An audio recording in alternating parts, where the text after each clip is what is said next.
There is so much controversy as we speak on social media. A post by Bwala, a former presidential spokesperson to Atiku, in his tweet, he said, "Food inflation is global. This small bottle of palm oil is sold for £20 sterling. That is at 8,000 naira. Haircut is 45,000 naira in London. The good news is that it is projected that global food inflation will drop by the end of this year. So cheer up, my people." For those Niger people in the US and UK cursing Bola Ahmed Tinubu on social media, what they are not telling you is that in the UK they can't wait to chase their Prime Minister Rishi Sunak, and in the US you already know what is happening with Joe Biden. There's no perfect president or perfect democracy. Let nobody fool you. Forget the noise. Your presidential candidates could have done worse. President Tinubu is working hard to find solutions to our problems created over decades of maladministration. Let us have faith in our country and our leaders and offer solutions rather than insults. This was somebody that was blasting the president Bola Ahmed Tinubu some weeks ago, if not few days ago. But now, what has changed? Nigerians will react. So let's look at reactions. Voltage on social media says, and in the same UK, they earn £12 per hour. That is 24,000 naira. In a day of 8 to 9 hour work, they can earn 192,000 naira. There's enough money to pay for this. So how many people earn this in a day in Nigeria, since we are converting and we are comparing Nigeria and UK? Now, Bwala had to react and respond to that. He said, first of all, it is £10.42 per hour, not the one you posted. Second of all, after you pay taxes, transport, and other bills, how much do you take home? We have not talked about what type of job and whether that individual would be willing to do the same job in Nigeria if he is to be paid the same money as in the UK. Now, replying to that, since you're talking about taxes and bills, let's leave the 30,000 minimum wage because that's awful. If a banker that is a responsible citizen earns 80,000 a month, if that banker pays his taxes, transport to work, monthly light bill and water bill, how much will the person take home? And in Nigeria, they owe salaries a lot. How will that person survive? If you want to do comparison, you can do comparison with countries like Zimbabwe or Venezuela currency, not pounds and dollars. They are not your mate. Now, Bwala had to react and respond to the tweet and says, my brother, I suggest that you drop that argument because it will not help your case. The UK economy is way stronger than Nigeria's economy. Oh, he realized that, but he was comparing. Yet they pay that little with much taxes. Secondly, why is a banker not an average workforce in Nigeria? But even on your banker argument, have you set your eyes on any banker looking like he is suffering? If yes, why are people killing themselves to get a job in the banks? Do you even know the benefits Nigerian bankers enjoy? The part of owing salaries is criminal and cannot be supported. But not bankers, please, because they get paid before the month end. Finally, why would the UK recruit immigrant graduates into inhuman jobs and make their citizens who are secondary school dropouts to supervise the Nigerian graduates? You even know the immigration proposals of Rishi Sunak aimed at hurting the very immigrants, keeping their economy afloat.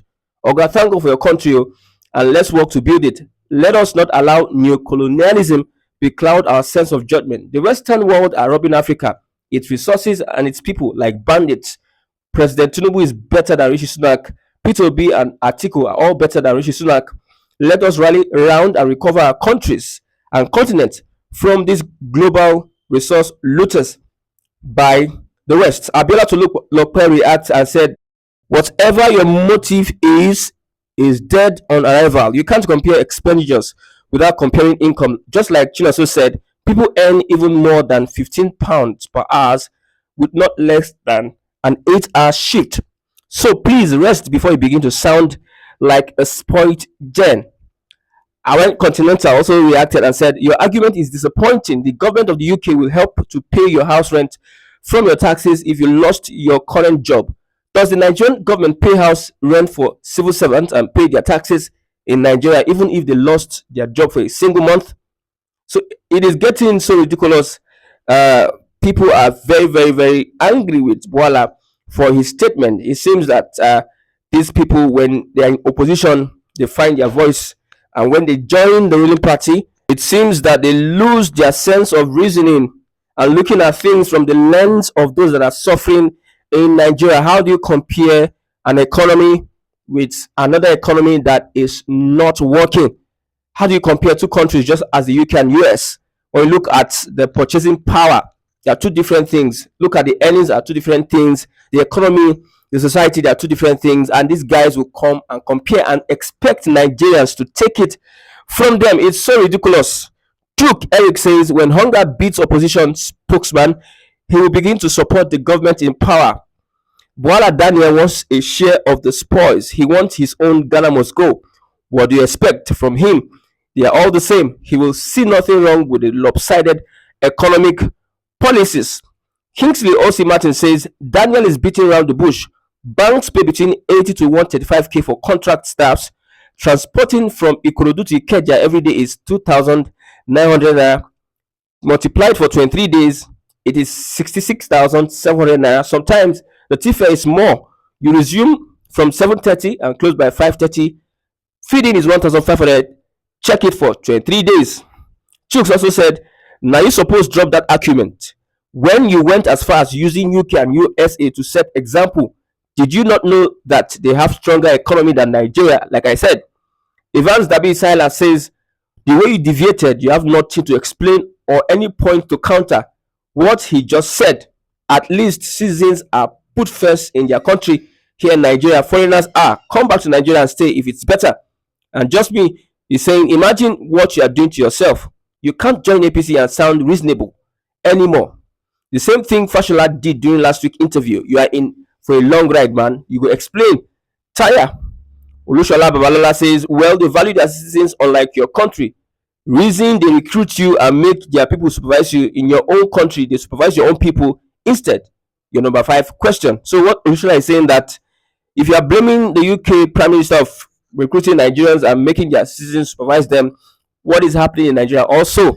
It is the foreigners in contract with the government, in collision with the government. The foreigners are the ones that supervise the citizens, which is the same thing that happens in the UK. So, what is the logic? It seems that there's no logic in this thing. People are just trying to defend the government, find a soft landing, trying to change the narrative, trying to make people reason with what the government is doing, which is not paying the ordinary citizen. Look at the cost of commodities going up every day. You cannot feed, you cannot eat. People are getting malnourished every day. And somebody is coming to say that we should pray and thank God that inflation is global. So it's a global thing. So that is what we should now digest. Is that the excuse that somebody is telling us that people who have uh, resources, mineral resources, they cannot maintain a refinery? A president that supported the past president and said he was the savior and used that as politics to get into power and don't want us to blame him for the past failures. You are saying inflation is global and you're comparing that a small bottle of palm oil is sold for 20 pounds. Well, Nigerians are wiser and they have known the kind of person that you are, Mr. D.H. Bwala. You don't have any integrity at this point in time. You don't have any local standing to talk to people. People you see, the Nigerians you see, have seen these politicians for who they are, and they cannot be swayed. They cannot be swayed by any excuse you bring. Somebody said Fashola came last week and said that constitutionally the president Bola Tinubu is not responsible for yes whatever we are going through, whether your house rent, whether for you not being able to feed, and that makes sense to him. But forgets that when the before the president came into power, people could afford at least could afford some commodities, but his policies changed everything. So how is that logic for me to believe or understand what he's saying that he's not responsible? Why did the policy, the subsidy removal policy, why did it change everything? Why is it making people the price of commodities go high? Why is that people cannot afford? So I don't understand. I don't understand. These people, they are just showing their true color, showing themselves for who they are. and it is a very good time. Thank God for the Tinubu's presidency. Thank God that it is exposing so many characters of the century. No more if Nigeria gets on its feet. No more we will have to accept some of these characteristics that we are seeing today. Imagine what you are doing to yourself. Somebody is telling Bwala, you can't join APC and sound reasonable anymore. This is the same thing Fashola did during last week's interview.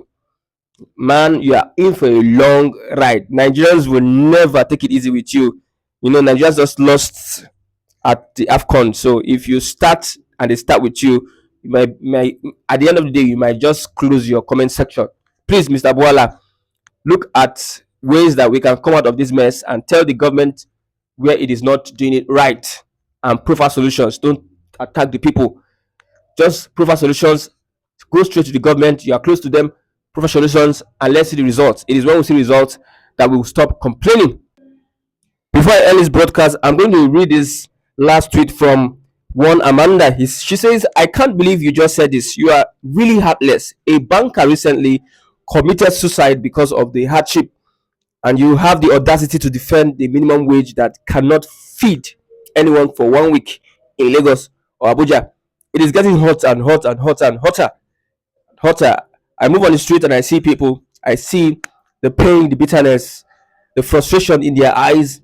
And what I can say, I'm not the prophet that in a few weeks' time, Nigerians naturally, without anybody coming to organize them, will hit the streets. And it will be a very tough one for the government. What the government needs to do at this point in time is to engage the citizens, communicate to them, let them see what you're doing part time, let them understand that you're taking steps. It will make them calm down and bear. But when there's no explanation, all they just see is that things start going up and they can't afford, they can't feed, and nobody is there. Your actions are making people suffer, and you expect people not to react or revolt. It is not possible. That is never possible. The government needs to come close to the people, speak to the people, tell the people the challenges, and let them be transparent, sincere, and accountable. That is very important because a government that is not sincere, a government that does not take into cognizance the trust the people have on them and don't give them hope and assurance backed with actions, they will not find it easy to rule over them. You see, they are aiming at the social media. They want to regulate social media so that people will not say anything. It's a very bad omen for the government. At this point in time, it's a big minus, a big mark on the government. The people have seen that the government is pitching themselves against them or pitching themselves against the people.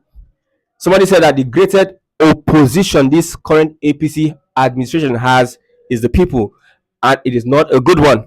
I hope that at the end of the day, the things that we are passing through will not escalate. And trust me, if it escalates, if it abates, or if it calms down after so much protest, so much violence, it will never be the same again.